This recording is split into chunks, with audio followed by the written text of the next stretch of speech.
Welcome to ಸ್ಪರ್ಧಾಲೋಕ. ಸರಿ, ಇವತ್ತ ಈ ಒಂದು ಕ್ವಶನ್ಸ್ ಬಗ್ಗೆ ಮಾತನಾಡ್ತಾ ಬರೋಣ. ಯಾವ್ದಪ್ಪ ಅಂತಂದ್ರೆ ಇಲ್ಲಿ degree Celsius is equal to degree Fahrenheit, ಇವು ಎರಡರಲ್ಲಿ ಸಮವಾಗಿರ್ತಕ್ಕಂಥ ಬೆಲೆ ಯಾವುದು ಅಂತ. ಇವು ಎರಡರಲ್ಲಿ ಸಮವಾಗಿರ್ತಕ್ಕಂಥ ಬೆಲೆ ಎಷ್ಟು ಆಗ್ತಾ ಬರ್ತೈತಿ, ಎರಡರಲ್ಲಿ ಸಮವಾಗಿರ್ತಕ್ಕಂಥ ಬೆಲೆ ಎಷ್ಟು ಅಂತ ನೋಡ್ತಾರೆ. ಕ್ವಶನ್ ಮಾರ್ಕ್ ಆಗ್ತಾ ಬಂದಿನದಕ್ಕೆ. ಸರಿ, ಇಲ್ಲಿ ಫಸ್ಟ್ ನಾನು ಏನ್ ಮಾಡ್ತಾ ಬರ್ತೀನಿ ಇದಕ್ಕೆ ಡಿಗ್ರಿ ಸೆಲ್ಸಿಯಸ್. ಹೌದಾ, ಡಿಗ್ರಿ ಸೆಲ್ಸಿಯಸ್ ಅಂತ ಬಂದಾಗ ಫಸ್ಟ್ ಪಾಯಿಂಟ್ ಇಲ್ಲಿ ನಾನು ತಗೊಳ್ತಾ ಬರ್ತೀನಿ ಇದಕ್ಕೆ. ಡಿಗ್ರಿ ಸೆಲ್ಸಿಯಸ್ ಅಲ್ಲಿ -40 ಆದ್ರೆ ಡಿಗ್ರಿ ಫ್ಯಾರನೈಟ್ ಅಲ್ಲಿ ಎಷ್ಟಾಗ್ತದೆ ಒಂದು ಕ್ವಶನ್ ಮಾರ್ಕ್ ಅದ. ಸರ್, ಇನ್ನೊಂದು ಈ ಕಡೆ ಬರ್ತೀನಿ. ಡಿಗ್ರಿ ಫ್ಯಾರನೈಟ್ ಅಲ್ಲಿ -40 ಆದ್ರೆ ಸೆಲ್ಸಿಯಸ್ ಅಲ್ಲಿ ಎಷ್ಟು ಅಂತ ಎರಡು ಕ್ವಶನ್ ಹಾಕಿದೆ ನಾನು ಅದಕ್ಕೆ. ಸರ್, ಈ ಎರಡು ಕ್ವಶನ್ಸ್ ಅಂತ ಬಂದಾಗ ಫಸ್ಟ್ ನಾನು ಏನ್ ಮಾಡ್ತಾ ಬರ್ತೀನಿ ಇದಕ್ಕೆ, ಇಲ್ಲೊಂದು ಸೂತ್ರ ಬರೀತಾ ಬರ್ತೀನಿ. ಯಾವುದು? Degree Fahrenheit. ಡಿಗ್ರಿ ಫ್ಯಾರನೈಟ್ ಅಂತ ಬಂದಾಗ 9/5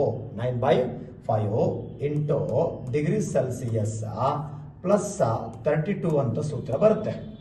ಆಮೇಲೆ ಈ ಕಡೆ ಯಾವ್ದಾಗತ್ತಾ, degree Celsius is equal to 5/9 into bracket degree Fahrenheit -32 ಆಗ್ತಾ ಬರ್ತದೆ. ಇದಕ್ಕೆ ಎರಡು ಸೂತ್ರ ಅಂದ್ರೆ ಫ್ಯಾರನೈಟ್ ಕಂಡುಹಿಡಿಯಲು ಸೆಲ್ಸಿಯಸ್ ಕೊಟ್ಟಾಗ ಫ್ಯಾರನೈಟ್ ಕಂಡುಹಿಡಿಯುವಂತ ಸೂತ್ರ, ಇಲ್ಲಿ ಏನಾಗ್ತಾ ಬರ್ತದ ಫ್ಯಾರನೈಟ್ ಕೊಟ್ಟಾಗ ಸೆಲ್ಸಿಯಸ್ ಕಂಡುಹಿಡಿಯಲು ಬಳಸ್ತಕ್ಕಂಥ ಸೂತ್ರ. ಇಷ್ಟು ಗೊತ್ತಾಯ್ತು ಇದಕ್ಕೆ. ಸರಿ, ಈಗ ನಾನು ಇಲ್ಲಿ ಬೆಲೆಗಳನ್ನ ಹಾಕ್ತಾ ಬರ್ತೀನಿ. ಯಾವ ಬೆಲೆ ಹಾಕ್ತಾ ಬರ್ತೀನಪ್ಪ ಅಂತಂದ್ರೆ ಫಸ್ಟ್ ಇಲ್ಲಿ ಒಂದೇದು ಇಲ್ಲಿ ನೋಡ್ತಾ ನೋಡೋದಕ್ಕ degree Fahrenheit is equal to 9/5 ಆಗ್ತಾ ಬಂತು ಇಂಟು ಇಲ್ಲಿ ಸೆಲ್ಸಿಯಸ್ ಅಂದ್ರೆ ಎಷ್ಟು ಹೋಗ್ಬೇಕು ಇದಕ್ಕೆ -40 ಅಂತ ತಗೊಳ್ತೀನಿ.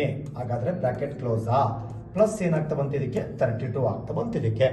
ಸರ್, ಈಗ ನಾನು ಇಲ್ಲಿ ಛೇದ ಹೊಡಿತಾ ಬರ್ತೀನಿ ಇದಕ್ಕೆ. 5 1 5 5 ಎಷ್ಟಲೆ 5 8 40 8 ಆಯ್ತು. ಮೈನಸ್ ಅದ ಮೈನಸ್ ಅಂತ ಇಟ್ಟೆ ನಾನು. ಹಾಗಾದ್ರೆ degree Fahrenheit is equal to ಇಲ್ಲಿ ಪ್ಲಸ್ ಅದ ಪ್ಲಸ್ ಇಂಟು ಮೈನಸ್ ಮೈನಸ್ ಆಯ್ತು. 8 9 72 ಅಂದ್ರೆ -72 ಆಗ್ತಾ ಬಂತು ಇದಕ್ಕೆ. ಇದು ಬ್ರಾಕೆಟ್ ಕ್ಲಿಯರ್ ಆಯ್ತು. ಇಲ್ಲಿನದ ಪ್ಲಸ್ ಅದ ಪ್ಲಸ್ ಬರ್ದೆ 32 ಅದ 32 ಬರ್ದೆ.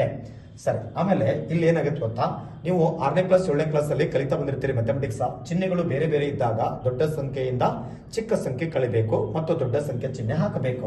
ಹಾಗಾದ್ರೆ degree Fahrenheit is equal to 72 32 ಇತ್ತು ಅಂದ್ರೆ ದೊಡ್ಡ ಸಂಖ್ಯೆ ಚಿಹ್ನೆ ಮೈನಸ್ ಅದ. 72 32 ಕಳೆದ್ರೆ 40 ಉಳಿತು. ಹಾಗಾದ್ರೆ ಎಷ್ಟು ಬಂತು ಇದಕ್ಕೆ -40 ಬಂತು.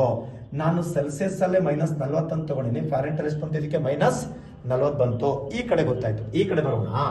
ಈ ಕಡೆ ಯಾವ್ದಪ್ಪ ಅಂತಂದ್ರೆ ಈ ಕಡೆ ಇಲ್ಲಿ ತಗೊಳ್ತೇನೆ. Degree Celsius is equal to 5/9 ಅಂತ ಅದ. ಹಾಗಾದ್ರೆ ಎಫ್ ಅಂದ್ರೆ ಎಷ್ಟು ಹೋಗ್ಬೇಕು ಇದಕ್ಕೆ -40. ಹಾಗಾದ್ರೆ -32. ಹಾಗಾದ್ರೆ ಇಲ್ಲಿ ನೋಡಿ ಎರಡು ಈಗ ಸಂಖ್ಯೆ ಚಿಹ್ನೆಗಳು ಒಂದೇ ಇದ್ದಾಗ ಸಂಖ್ಯೆಗಳನ್ನ ಕೂಡಿಸಿಕೊಳ್ಬೇಕು ಮತ್ತು ಅದೇ ಸಂಖ್ಯೆ ಚಿಹ್ನೆ ಹಾಕ್ಬೇಕು. ಹಾಗಾದ್ರೆ degree Celsius is equal to 5/9. ಚಿಹ್ನೆಗಳು ಒಂದೇ ಇದ್ದಾಗ ಎರಡಕ್ಕೂ ಸಂಖ್ಯೆ ಕೂಡಿಸ್ಕೊಳ್ಬೇಕು ಮತ್ತು ಅದೇ ಸಂಖ್ಯೆ ಚಿಹ್ನೆ ಹಾಕ್ಬೇಕು. ಮೈನಸ್ ಆಯ್ತು. 40 32 72 ಆಗ್ತಾ ಬಂತು ಇದಕ್ಕೆ. ಇಷ್ಟು ಕ್ಲಿಯರ್ ಆಯ್ತು. ಈಗ ಛೇದ ಹೊಡೆಯೋಣ. 9 1 9 9 8 72 8 ಇಲ್ಲಿ ಇರೋದ ಮೈನಸ್ ಅದ -8. ಹಾಗಾದ್ರೆ degree Celsius is equal to ಇಲ್ಲಿ ಪ್ಲಸ್ ಅದ, ಇಲ್ಲಿ ಬ್ರಾಕೆಟ್ ಅಂದ್ರೆ ಇಂಟು ಅಂತ ತಿಳ್ಕೊಳ್ಬೇಕು. ಅದಕ್ಕೆ ಪ್ಲಸ್ ಇಂಟು ಮೈನಸ್ 8 5 ಅಥವಾ 5 8 40. ಹಾಗಾದ್ರೆ ಈಗ ನಿಮ್ಗೆ ಗೊತ್ತಾಗ್ತಾ ಬಂತು ಡಿಗ್ರಿ ಸೆಲ್ಸಿಯಸ್ ಮತ್ತು ಫ್ಯಾರನೈಟ್ ಅಲ್ಲಿ ಎರಡರಲ್ಲಿ ಸಮವಾಗಿರ್ತಕ್ಕಂಥ ಕ್ವಶನ್ ಮಾರ್ಕ್ ಬೆಲೆ ಆನ್ಸರ್ ಏನಾಗುತ್ತೆ ಅದಕ್ಕೆ -40 ಡಿಗ್ರಿ ಆಗ್ತದ. ಅಂದ್ರೆ degree Celsius is equal to degree Fahrenheit ಅಲ್ಲಿ ಸಮವಾದ ಬೆಲೆ -40 ಡಿಗ್ರಿ ಅಂತ ಆಗ್ತಾ ಬರ್ತದೆ ಇದಕ್ಕೆ. ಇದು ನೀವು ಎಷ್ಟೇ ಎಕ್ಸಾಮ್ದಾಗ ಬಂದ್ರು ಆರಾಮಾಗಿ ನೀವು ಡೈರೆಕ್ಟ್ ನೀವು ಲೆಕ್ಕ ಮಾಡದೆ ಕೂಡ ಹಾಕ್ಬೋದು. ಹಾಗಾದ್ರೆ ಸೆಲ್ಸಿಯಸ್ ಮತ್ತು ಫ್ಯಾರನೈಟ್ ಅಲ್ಲಿ ಎರಡರಲ್ಲಿ ಸಮವಾಗಿರ್ತಕ್ಕಂಥ ಬೆಲೆ ಯಾವ್ದಪ್ಪ ಅಂದ್ರೆ -40 ಡಿಗ್ರಿ ಅಂತ ಏನದ ಕರೀತಾ ಬರ್ತಿದ್ದೆ.